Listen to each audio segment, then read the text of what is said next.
Bismillahirrahmanirrahim. Assalamualaikum warahmatullahi wabarakatuh. Salam sejahtera untuk kita semua. Kawan-kawan anggota SPJICT yang selalu saya banggakan, banyak di antara anggota SP yang bertanya, apakah PT JICT akan melakukan merger dengan KSOTPK Koja? Jika iya, kapan waktunya?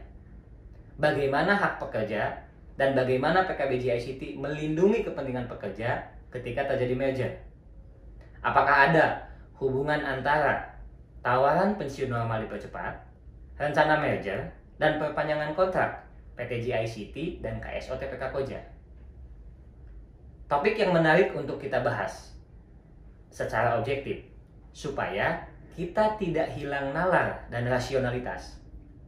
Selain saya, akan ada sesi penyampaian dari ahli yang kompeten di bidang perusahaan. Dan kita juga akan mengetahui bagaimana pandangan dari Ketua Umum dan Wakil Ketua Umum SPJICT dalam menganalisa hal tersebut.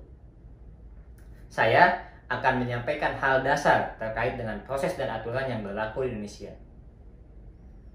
Pertanyaan mendasar adalah, apakah bisa dilakukan merger antara JICT dengan KSOTPK Koja? Jawabannya sangat bisa jika syarat dan ketentuannya terpenuhi. Selain merger, ada dua jenis aksi korporasi lain yang diatur Undang-Undang Perseroan Terbatas, yaitu konsolidasi dan akuisisi. Apakah perbedaan antara ketiga aksi korporasi tersebut? Mari kita bahas satu persatu. Merger adalah penggabungan dua atau lebih perusahaan berbadan hukum, di mana satu atau lebih perusahaan menggabungkan diri ke satu perusahaan lainnya. Setelah penggabungan, perusahaan yang menggabungkan diri akan berakhir atau tutup, dan perusahaan lainnya tetap beroperasi. Ilustrasinya adalah perusahaan A menggabungkan diri ke perusahaan B. Aset dan kewajiban perusahaan A beralih ke perusahaan B.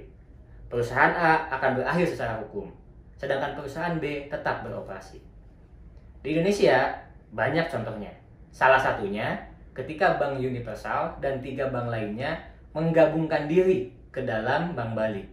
Saat ini, Bank Bali kita kenal sebagai Bank Permata. Langkah korporasi yang kedua adalah konsolidasi, yaitu peleburan dua atau lebih perusahaan berbadan hukum tetap untuk membangun kembali perusahaan baru atau perusahaan dengan nama yang sama namun berbadan hukum baru.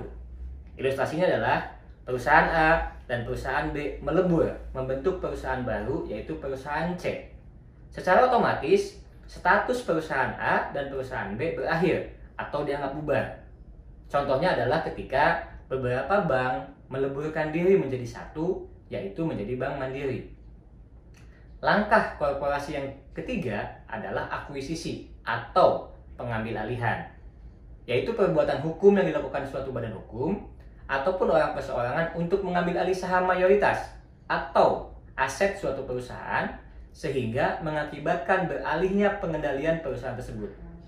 Berbeda dari merger dan konsolidasi, pada akuisisi tidak ada peleburan atau penggabungan perusahaan ke perusahaan lain.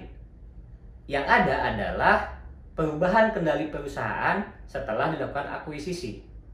Ilustrasinya adalah perusahaan A melakukan pengambil alihan perusahaan B, maka kedua perusahaan tetap eksis, namun perusahaan A mengendalikan perusahaan B. Contohnya adalah ketika akuisisi Aqua oleh Danone. Untuk apa dilakukan merger dan bagaimana tahapan prosesnya? Dapatkah dilakukan merger antara perusahaan berbadan hukum tetap dengan entitas yang berbentuk persekutuan perdata biasa seperti kerjasama operasi? Nantikan dalam sesi video berikutnya. Jangan lupa patuhi protokol kesehatan COVID-19 dan tetap disiplin dalam bekerja. Wassalamualaikum warahmatullahi wabarakatuh. SPJICT bersatu, sejahtera.